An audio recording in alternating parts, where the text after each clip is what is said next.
To all the non-believers, non-believers, non-believers, non-believers, non-believers, non-believers, non-believers, non-believers. I'm making out. What's good, y'all? This is Jay Varsity, and welcome to another episode of NBA Talk Playoff Edition. This is episode 145, and this is more of an appreciation episode, and I'm gonna get in on some other topics now. Let me get this off. I was gonna make an episode the other day, and I was just so bummed when I saw Giannis go down in Game 4. I know the Hawks tied the series, and it had just bummed me out because I did not want to talk about another player injury like that as much. It was just gonna be way too hard for me to do that because I'm getting sick and tired of these injuries. But from what all that went away for me after watching something extremely special last night. What we saw in that Phoenix Suns Clippers Game 6, what we saw from Chris Paul. Oh my God, I'm giving Chris Paul all the appreciation right now in this episode right here.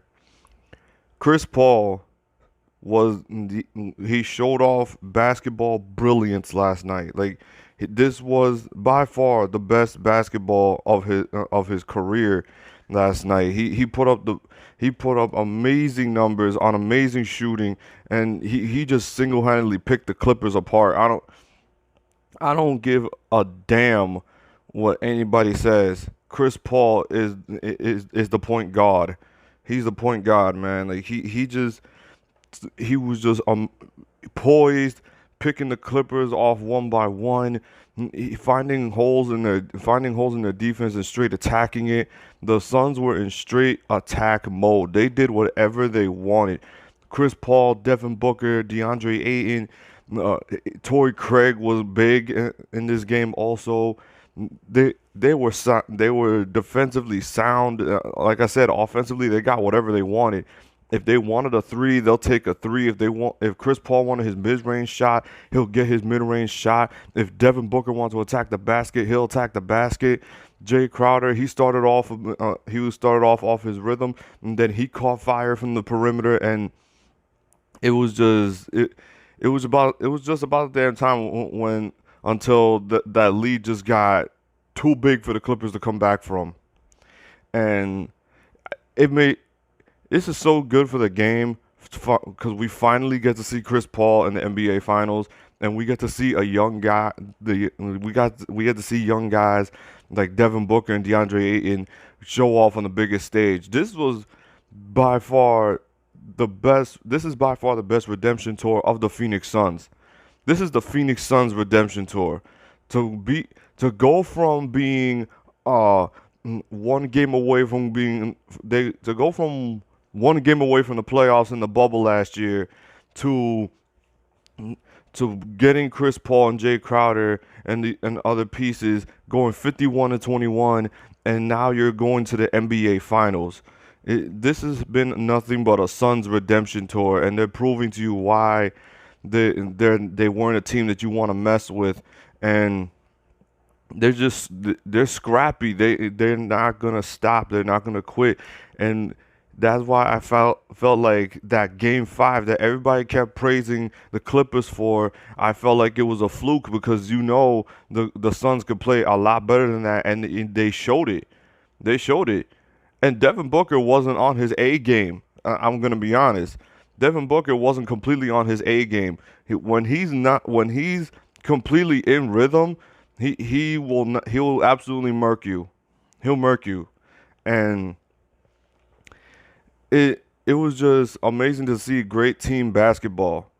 That's what it was. Great team basketball. A well-rounded coach team, and they just didn't give up. They just kept fighting. And before I'm gonna get in on the Clippers in a second. Like I said, this is good for basketball, especially for a small market team. It's been since 1993 that the Phoenix Suns have been to the NBA Finals. And this is great for basketball. This is absolutely great for basketball. Now, I'm going to start, and this is just my personal opinion. I I could be called a hater. I really don't give a damn. I don't get the Paul George appreciation out of nowhere. Like, to me, where is all this appreciation coming from? Because I need to ask, because I just need to ask this question. Paul George had the opportunity to put the Clippers up in this series on the two opportunities that all he had to do was knock down the free throws. I'm sorry, game 2 is inexcusable. Game 2 is inexcusable for missing those free throws. You're an 85% free throw shooter, and you clank 2 free throws that would have put you that would have won, tied the series, and then game 4, because you demolished the Suns in game 3. You could have knocked down the free throws in game 4, and you probably could have took a 3-1 lead. And then with game 5, you probably would have ended the series. So that to me, that's just a glaring aspect of where, to me, Paul George choked. Paul George choked this series away because he couldn't deliver at the free throw line. Now, everybody's talking about, oh, what about the 41-point game in game 5? So in reality, are we really just praising Paul George for one game? Because let's be honest, the rest of the Clippers showed up more than Paul George did. Marcus Morris was big when Kawhi Leonard went down. Terrence Mann put up the game of his life in that closeout game in game 6. Like, come on, bro. I'm not trying to hear all that. To me, it's still Pandemic P. I don't give a damn. The slander's still gonna go on. It don't matter what he does. It don't matter what he does. Because to me, the new thing is Paul George is 0-3 in the conference finals. He's been to the Eastern Conference Finals twice, and now he lost in the Western Conference Finals. He's 0-3. So that's what's gonna stick with him for a while, and until he gets that monkey off his back, the slander's still gonna be there. And to me, it's well deserved, because Paul George did not come through for his team. That was so pedestrian of him, the way that he played last night. He did not play with a sense of urgency last night. And I don't want to hear that he was exhausted. I don't want to hear it, because you're going to tell me Reggie Jackson wasn't exhausted? He did a lot of carrying for the Clippers throughout this playoff run. You think Marcus Morris is not exhausted? Hell, as much as I did not like the way Patrick Beverley went out, because I think Patrick Beverley went out classless and immature, even he did more than Paul George on many ends. Hell, DeMarcus Cousins tried to put up production. So to me, Paul George, he looked like he's flat out quit on this team last night. He looked like he flat out quit on the team. Now I'm probably gonna hear, oh, Ivica Zubac and Serge Ibaka were both injured. Well, you still had the opportunity to win the game. You cut the game down to 7, and you let CP3 get in rhythm, and you single-handedly didn't do anything to make adjustments about it. And Ty Lue, let's give Ty Lue his credit. He coached this team very well against Utah. He coached this team very well against the Dallas Mavericks. And then again, you wouldn't be here if it wasn't for Kawhi. If it wasn't for Kawhi Leonard, you wouldn't have been in this scenario. So I don't know why Paul George gets all this credit for taking the Clippers to the conference finals, when that game 6, it was all Terrence Mann. And the reason you made it to the second round is because of Kawhi Leonard. Like, did everybody forget that the Clippers at one point were down 3-2 against Dallas in the first round, and if Kawhi didn't put up 45 in game 6, then the Clippers would have probably been home in the first round? So I really don't get it. I really don't get where the appreciation comes from, because to me, Paul George put them in this scenario for no good reason. The Clippers are home because of Paul George. 2 times that all he had to do was knock down the free throws to seal the game, and he couldn't deliver. I'm sorry, that's inexcusable to me. That's inexcusable, because if this were any other superstar, we would be killing them right now. And all of a sudden, people wanna try to praise Paul George, talking about that this was a redemption tour. No, this just adds on to what you're gonna be receiving as slander. We're gonna give you praise for one game.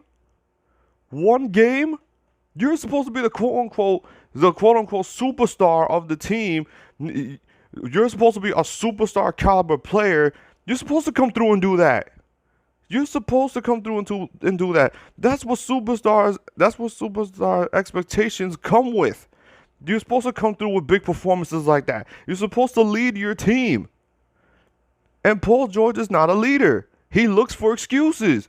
And he says the same thing every year whenever he gets eliminated. I'm just going to come back better. Well, you're how many years into the league? How much better do you think you can get? Like, you haven't been the same since that injury in 2014.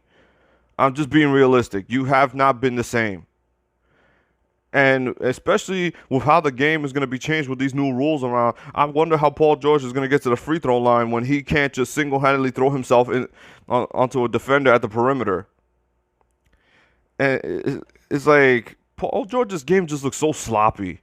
It just looks so sloppy. He just looks for contact the entire time, and it just doesn't look right. And I'm sorry, you could look at me like I'm a Paul George hater and all that, but to me, it's like I've seen Paul George fail time and time and time again. There's like, how do you still try to put him in a superstar level category, and he just doesn't come through? So I'm sorry that I just think too many other players have played a big factor in the Clippers getting this far, and they're giving all the credit to Paul George for no good reason. That's just to me. I don't give a damn. Until I see otherwise. Paul George to me is still Pandemic P or whatever you guys want to call him. So, but this is an appreciation post for about the Phoenix Suns, and like I said, the Phoenix Suns making it to the NBA Finals is good for basketball because at least we know one of the best teams is going to the NBA Finals, because these playoffs have been just so far so weird, and with these injuries what we heard about Giannis the other day, that he didn't suffer any structural damage, which is a good sign, but we don't know how long he's going to be out, and right now, you could flip a coin on who's going to win the series between the Hawks and the Bucks. You could literally flip a coin because Trae Young's availability is in question. Giannis has been listed as doubtful, and then now you got the Phoenix Suns. They're going to have time to rest, and they're hungry. They're hungry for a title, and to me, it's like the NBA playoffs has been walking corpses. So the Phoenix Suns right now are the healthiest team in the playoffs. They've been the best team in the playoffs, and we just have to see who comes out the East now. Anyway, I think that's all I had. That's all I gotta say in this episode, man. Like I said, shout out to CP3 finally getting over the hump, getting to the NBA Finals. Quite ironically, he beats the Clippers to do it. He had to beat one of his old teams in order to get there, and it's just so ironic how he never made it to the finals with the Clippers, and he couldn't make it with James Harden on the Rockets, and he makes it with Devin Booker and DeAndre Ayton in this great Phoenix Suns squad. But yeah, anyway, congratulations to the point guard. So let's go. We want to see what happens next. Anyway, that's it. That's all. Like, comment, subscribe, and hit the bell if you like basketball content. This is your boy Jay Varsity. Stay safe, and I'm out. Peace. We got some non-believers out there. Make believers out of non-believers. Make believers out the overseers. Make them bow down.